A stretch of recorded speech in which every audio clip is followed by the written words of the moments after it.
संभल का इतिहास हिंदुओं पर हुई प्रताड़ना की चीख चीख कर गवाही देता है। संभल ने दंगे देखे, हिंदुओं का पलायन देखा, मियां भाई की अनगिनत साजिशें देखी, लेकिन अब ये सब नहीं होगा। योगी राज में मियां भाई साजिश नहीं रच पाएंगे। संभल में मंजर भाई फर्जी मेडिकल स्टोर चला रहा था, धड़ल्ले से प्रतिबंधित दवाएं बेच रहा था, लोगों की जान से खिलवाड़ कर रहा था, लेकिन ये नेक्सस और पैर पसारता उससे पहले ही योगी प्रशासन ने शिकंजा कस दिया।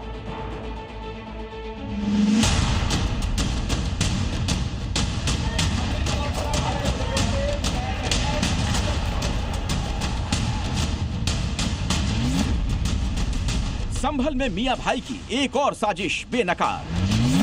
संभल में भाईजान को घुट्टी की जरूरत है।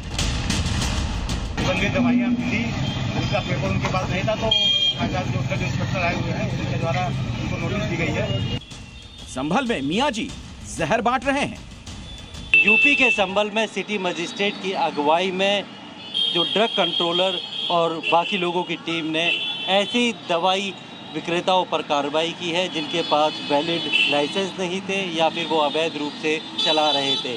ऐसे ही कुछ जो दुकानें थी उनको सील किया है। कुल करीब 35 ऐसे दुकानों के मालिकों के ऊपर कार्रवाई की गई है पूरे डिस्ट्रिक्ट में। फर्जी मेडिकल स्टोर पर कार्रवाई, मियां भाई को योगी देंगे दवाई। जनता से जुड़े हुए कोई भी कार्य, कोई देर नहीं होनी चाहिए। बुलडोजर पे हर एक व्यक्ति के हाथ नहीं फिट हो सकते, इसके लिए दिल और दिमाग दोनों चाहिए।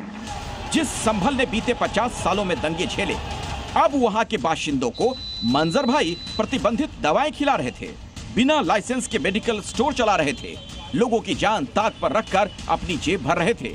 लेकिन जैसे ही योगी फोर्स को इसकी भनक लगी, मंजर भाई के फर्जी मेडिकल स्टोर पर धावा बोल दिया गया। मंजर भाई के रेड क्रॉस मेडिकल स्टोर पर लटक रहा है ये ताला तो केवल योगी प्रशासन की कार्रवाई का एक छोटा सा ट्रेलर है। असली कार्रवाई तो होना बाकी है, क्योंकि मंजर भाई के मेडिकल स्टोर पर दवाइयों की खरीद का स्टॉक रजिस्टर नहीं दिखा सका। स्टोर का संचालक लाइसेंस वेरिफिकेशन में भी मंजर भाई फेल हो गए। स्टोर में वो दवाइयां भी बेची जा रही थी जिन पर प्रतिबंध लगा हुआ है। लाइसेंस वेरिफिकेशन के लिए मंजर भाई को नोटिस दे दिया गया है। मंजर भाई के पास 72 घंटों का वक्त है, या तो लाइसेंस वेरिफिकेशन कराएं या फिर मेडिकल लाइसेंस निलंबन के लिए तैयार रहें। सबसे बड़ी कमी थी कि जिसके नाम से लाइसेंस है यहाँ, जो कि फार्मा मोहम्मद आसिफ, वो उपस्थित है इस दुकान पर। जबकि ये जरूरी होता है कि जिसके नाम से लाइसेंस हो वो आदमी मेडिकल स्टोर पर उपस्थित रहे, और उससे मैंने बात किया, वो पिछले 10 दिन से यहाँ आया ही नहीं। संभल में हिंदुओं को परोसे जा रहे इस जहर के तार कहां तक फैले हैं, इसकी जानकारी जुटाने के लिए जी मीडिया की टीम ग्राउंड जीरो पर उतरी तो मंजर भाई की पोल पट्टी की कलई खुलती चली गई। लाइसेंस लगा हुआ, बाकी मालिक तो वही है मंजर भाई। नोटिस फॉर्म 35 होता है, उसके अंदर एक टैबलेट्स का बिल ना होने के कारण वो मतलब बिल मंगाया जाएगा वो बस। और भी कई सारी ऐसी केमिस्ट है जो अवैध चल रही थी या संभल में, उनको सील भी किया गया है। यहाँ पे कितने दुकानों को सील किया है? कुछ सील वगैरह नहीं किया, वे शटर वगैरह गिरा दिया है इनका आगे। अब योगी फोर्स की गिरफ्त में आए इन दलालों के चेहरों को ध्यान से देख लीजिए। 1, 2, 3, 4 इनके नंबर अभी और बढ़ेंगे, क्योंकि संभल में योगी की टीम बीते 48 घंटों में छापेमारी कर रही है। जिले में अवैध अस्पतालों पर ताबड़तोड़ छापे मारे गए और इस रेड के दौरान हैरान करने वाले खुलासे हुए हैं। प्रशासन की टीम ने 31 अस्पतालों पर रेड की और इनमें किसी भी अस्पताल में डॉक्टर इलाज करते नहीं पाए गए। वार्ड बॉय, नर्स और दूसरे कर्मचारी मरीजों का इलाज करते मिले। यही नहीं, एक अवैध अस्पताल का रजिस्ट्रेशन तो कानपुर का मिला, जिसके बाद योगी प्रशासन ने 19 अवैध अस्पतालों के संचालकों के खिलाफ एफआईआर दर्ज करवाई। स्वास्थ्य विभाग के अधिकारियों के लिए मोटी रिश्वत की वसूली करने वाले 4 दलालों को भी गिरफ्तार किया गया। हॉस्पिटल तो ऐसे पाए गए जिनके पास कानपुर का रजिस्ट्रेशन नंबर था और उन्होंने यहाँ पर खोल रखा था, यहाँ पे कहीं पर भी उनका रजिस्ट्रेशन नहीं था और उनमें डॉक्टर्स भी नहीं था। और सबसे बड़ी बात, इन 31 हॉस्पिटल में एक भी डॉक्टर नहीं पाया गया। अदर देन जो डॉक्टर्स होते हैं वो सारे लोग काम कर रहे थे। तो जितने भी क्वैक्स हैं उनके ऊपर हम 100% कार्रवाई करेंगे। हॉस्पिटल क्लिनिक जो थे उनको चेक किया गया, जो अवैध पाए गए इन सबको बंद कराया गया है। उनमें 19 के खिलाफ मुकदमे भी अभियोग पंजीकृत किए गए हैं। इस तरीके के 7 दलालों को चिन्हित किया गया है। उनमें से 4 दलाल जिनके नाम जगतपाल, प्रेम सिंह, बबलू गिरी, संगम, इनको गिरफ्तार किया गया है। 3 अन्य दलाल है जो भी फरार हैं, इनको भी जल्दी गिरफ्तार किया जाएगा।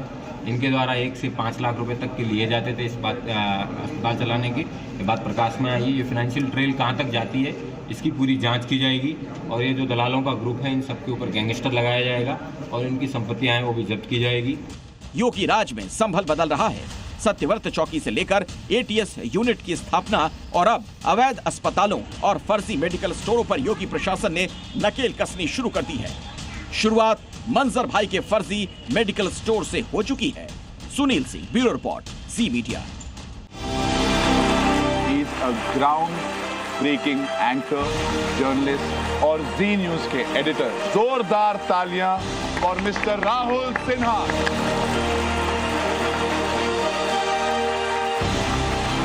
मैं आपको बताना चाहता हूं कि आज की परीक्षा में जो परिणाम होगा वो इनके हाथों में है। एक अच्छा और बेहतरीन रिपोर्टर वही होता है जो लोगों से कनेक्ट कर पाए। देखिएगा तभी जानिएगा। एंटरटेनमेंट की खबरें जिस तरीके से टीवी पे दिखाई जाती हैं, लगभग उसी तरीके की भाषा और प्रेजेंटेशन आपका था। बमुलिया की जो वुमनिया है वो कितनी इंस्पायरिंग है। आप सब लोग एक से बढ़कर एक हैं।